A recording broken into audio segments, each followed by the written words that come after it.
Welcome to Sangamitra TNPSC. Hello friends, இன்றைக்கி நம்ம பார்க்க போகிற டாபிக் என்னென்னு பார்த்தீங்கன்னா இம்பார்ட்டன்ட் கரண்ட் அஃபேர்ஸ் தான் பார்த்துக்கிட்டு இருக்கோம். ஆல்ரெடி பார்ட் 1 வீடியோ வந்து நம்ம போட்டாச்சு. பார்க்காதவங்க டிஸ்கிரிப்ஷனில் லிங்க் இருக்குது, போய் பார்த்துருங்க. இப்போ பார்ட் 2ல் 20 இம்பார்ட்டன்ட் கொஸ்டின்ஸ் தான் பார்க்க போகிறோம். இது டிஎன்பிசி குரூப் 4க்கு வந்து ரொம்ப ரொம்ப இம்பார்ட்டண்டான கரண்ட் அஃபேர்ஸாக இருக்கும். கண்டிப்பாக இதுலேருந்து ஒரு கொஸ்டின்ஸ் வந்து கேட்க நிறைய வாய்ப்புகள் இருக்குது. வாங்க இப்போ நம்ம வீடியோக்குள்ளே போகலாம். முதல் கேள்வி, சீனாவிற்கு அடுத்தபடியாக அதிக எண்ணிக்கையில் கைபேசி உற்பத்தி செய்யும் ரெண்டாவது நாடு.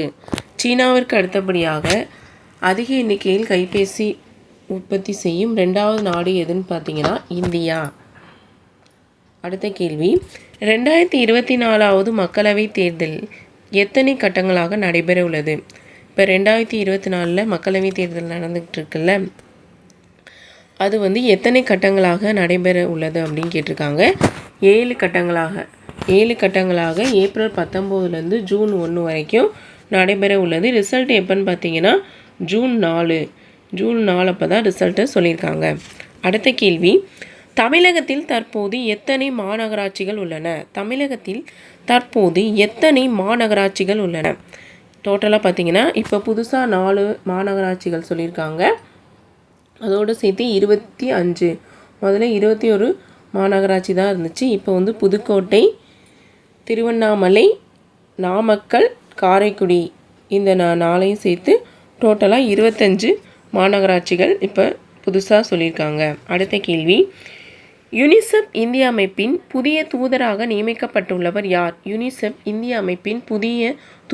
தூதராக நியமிக்கப்பட்டுள்ளவர் யார் அப்படின்னு பார்த்தீங்கன்னா கரீனா கபூர். யுனிசெஃப்.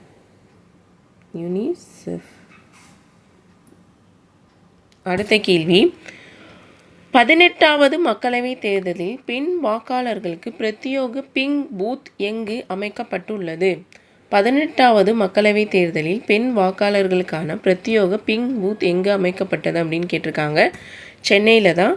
சென்னையில் தான் பெண் வாக்காளர்களுக்காக பிரத்யேக பிங்க் பூத் அப்படின்னு சொல்லி ஒன்று அமைச்சிருக்காங்க. எத்தனாவதுனா 18வது மக்களவைத் தேர்தல். இப்போ நடந்தது வந்து 18வது மக்களவைத் தேர்தல். அடுத்து, நாட்டிலேயே அதிக பொருட்களுக்கு புவிசார் குறியீடு பெற்றுள்ள மாநிலம் எது? நாட்டிலேயே அதிக பொருட்களுக்கு புவிசார் குறியீடு பெற்றுள்ள மாநிலம் வந்து உத்தரப்பிரதேசம். அடுத்த கேள்வி, இந்தியாவில் அதிகப்படியான மரங்கள் அழிக்கப்படுவதில் முதலிடம் பெறும் மாநிலம் எது? இந்தியாவில் அதிகப்படியான மரங்கள் அழிக்கப்படுவதில் முதலிடம் பெறும் மாநிலம் எது? அஸ்ஸாம்.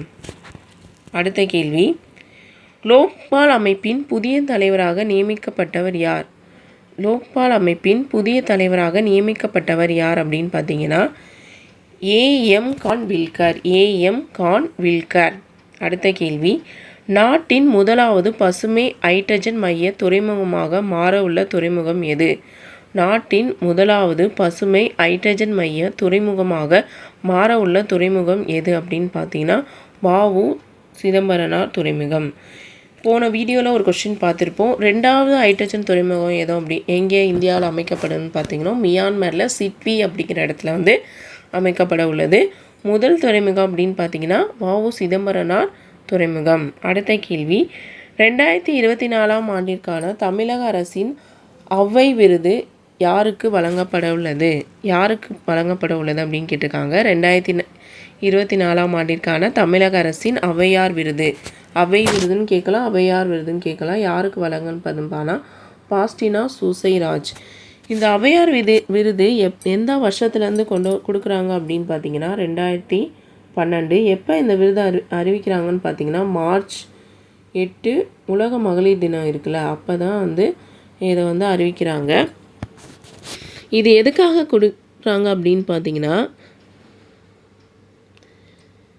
பெண்களுக்கான கல்வி, மருத்துவம், மகளிர் முன்னேற்றம், மகளிர் உரிமை தொகை அந்த இதில் சிறப்பாக பணியாற்றவங்களை ஊக்குவிக்கும் வகையில் சர்வதேச மகளிர் தினத்தை அன்று தான் இதை வந்து அறிவிக்கிறாங்க. யாருக்கு கொடுக்குறோம் அப்படின்னு சொல்லிட்டு இந்த வருஷம் பாஸ்டினா சூசைராஜ் அப்படிங்கிறவங்களுக்கு கொடுத்துருக்காங்க. எதுக்காக கொடுத்துருக்காங்க அப்படின்னு பார்த்தீங்கன்னா சமூக நலன் மற்றும் மகளிர் உரிமை சார்பில் இலக்கியத்தின் மூலமாக தலித் மக்களின் குரலாக ஒலித்து சமூக தொண்டாற்றி வரும் பாஸ்டினா சூசைராஜ் அவங்களுக்கு தான் வந்து கொடுத்துருக்காங்க. அதாவது அதாவது மகளிர் உரிமைத்துறை சார்பில் வந்து இலக்கியத்தின் வாயிலாக வந்து தலித் மக்களுக்கு வந்து நிறைய உதவி செஞ்சுருக்காங்க அப்படின்னு வந்து சொல்லியிருக்காங்க. அதுக்காக தான் இவங்களுக்கு வந்து இந்த விருதை இந்த வருஷம் அறிவிச்சிருக்காங்க.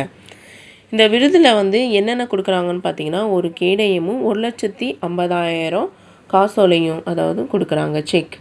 அடுத்த கேள்வி, தமிழ்நாட்டின் முதல் மிக உய்ய அனல் மின் நிலையம் எங்கு அமைக்கப்பட உள்ளது? தமிழ்நாட்டின் முதல் மிக உய்ய அனல் மின் நிலையம் எங்கே அமைக்கப்பட்டு உள்ளது அப்படின்னு பார்த்தீங்கன்னா திருவள்ளூர்.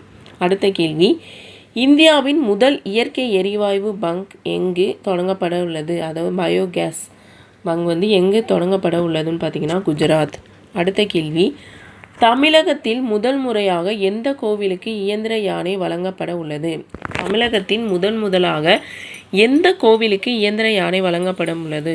கூடலூர் நீலகிரி. அடுத்த கேள்வி, 2024 ஆண்டிற்கான சங்கீத கலாநிதி விருது யாருக்கு வழங்கப்பட உள்ளது? 2024 ஆண்டிற்கான சங்கீத கலாநிதி விருது யாருக்கு வழங்கப்பட உள்ளது அப்படின்னு பார்த்தீங்கன்னா TM கிருஷ்ணா அப்படிங்கிறவங்களுக்கு வழங்கப்பட உள்ளது. அடுத்த கேள்வி, 2024 ஆண்டு பாரிஸ் ஒலிம்பிக் போட்டிகளில் இந்தியாவின் கொடி ஏந்தி செல்ல தேர்வு செய்யப்பட்டுள்ளவர் யார்? அதாவது 2024 வந்து பாரிஸில் ஒலிம்பிக் போட்டி நடைபெற உள்ளது. அதில் இந்தியாவின் சார்பாக யார் வந்து கொடியை ஏந்தி செல்ல உள்ளார் அப்படிங்கிறது வந்து சரத்கமல். தேர்வு செய்யப்பட்டவர் வந்து சரத்கமல். அடுத்த கேள்வி, தனிநபர் வருமானத்தில் இந்தியா எத்தனையாவது இடத்தில் உள்ளது? தனிநபர் வருமானத்தில் இந்தியா எத்தனையாவது இடத்தில் உள்ளது? 140. இளம் வாக்காளர்கள் எண்ணிக்கை அதிகம் உள்ள மாநிலம் எது? இளம் வாக்காளர்கள் எண்ணிக்கை அதிகம் உள்ள மாநிலம் கேரளா. அடுத்த கேள்வி, இந்தியாவின் முதல் கல்வெட்டியல் அருங்காட்சியகம் எங்கு அமைக்கப்பட உள்ளது? இந்தியாவின் முதல் கல்வெட்டியல் அருங்காட்சியகம் எங்கு அமைக்கப்பட உள்ளது? ஹைதராபாத். பள்ளிகளில் காலை உணவு திட்டத்தை அறிமுகப்படுத்த உள்ள நாடு எது? பள்ளிகளில் நம்ம தமிழ்நாட்டில் போல காலை உணவு திட்டத்தை அறிமுகப்படுத்த உள்ள நாடு வந்து கனடா.